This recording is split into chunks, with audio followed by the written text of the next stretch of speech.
In the UK, having a car is a necessity, less of leisure. It's more of a necessity than of leisure.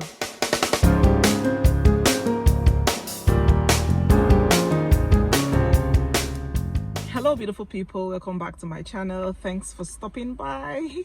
Well, in case it's your first time seeing my video, my name is Lizzie Pereway. Please consider subscribing to my channel and please turn on that notification bell icon so you get notified when I upload my subsequent videos. Thank you and welcome. Like you have seen from the title, from the thumbnail, it's things I wish I knew before passing my UK practical driving test. So the first one is about buying a car before passing my test. So I do have some regrets, but not regrets as regrets because at the end of the day everything got sorted. So what happened was we got the car last year December, and the reason was in order to practice while taking driving lessons from the driving school. You will pay.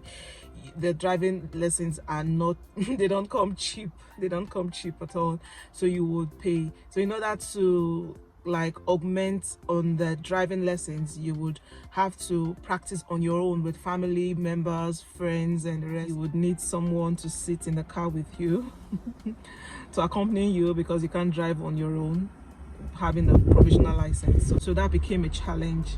So for days and weeks the car would just be there, no one's driving it. I was like, oh my goodness, what was I thinking? But then the reason for getting the car kept me going because first of all I needed help with shopping for school runs, taking the kids to and from school, going to work and coming back, just ease movement around. So I just needed the car, and so I needed someone. It was not until Mr. Collins, that's why I keep saying I'm so grateful to him. I'm grateful to all my friends that helped all along.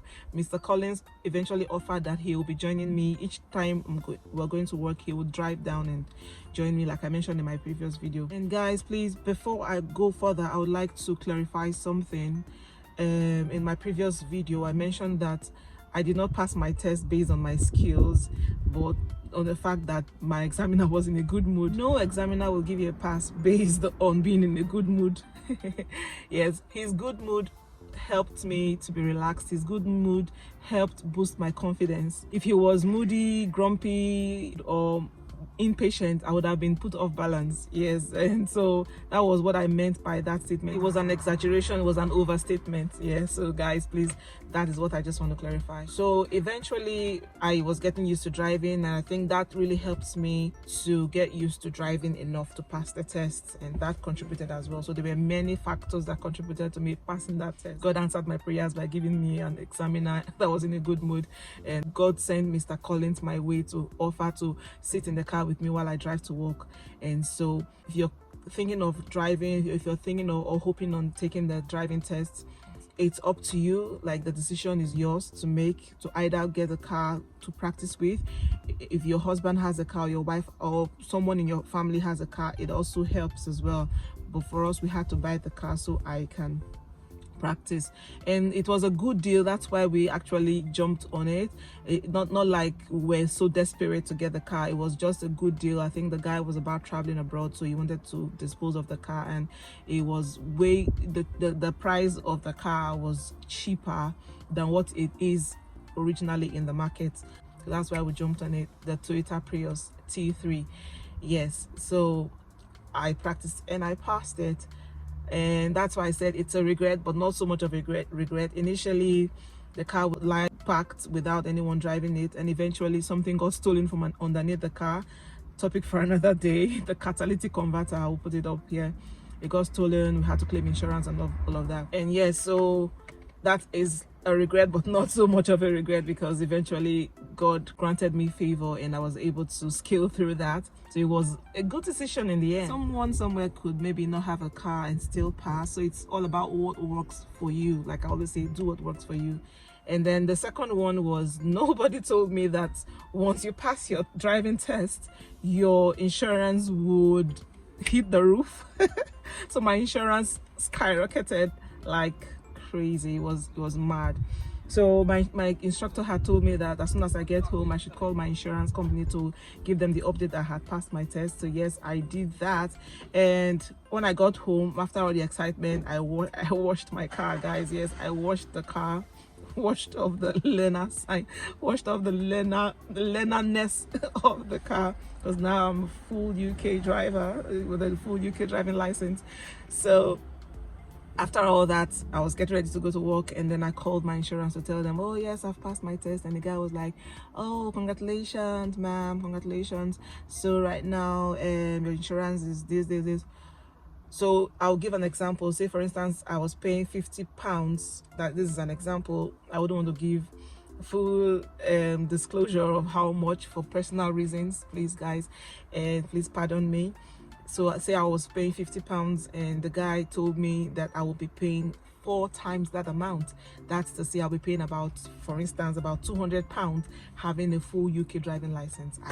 I could not even understand what the guy was on about. I had to take the phone to the house to give my husband, like, I don't understand what this guy is saying. So my husband listened. I was like, you know what, we'll call back. So that was how we ended the call, and my husband told me to go take the bus. And I was like, I'm driving that car. My stubborn side was about coming out. My husband was like, don't drive the car. So the guy called back, the insurance company agent called back to say, oh madam, I was trying to explain something, so you can't drive the car as it is now. I was like, no, I am driving that. Listen to me madam, this is how it is. I understand that you've just passed, you would want to drive the car with all the excitement and everything. So I was still not having it. After all everything, my husband just told me, see, just go.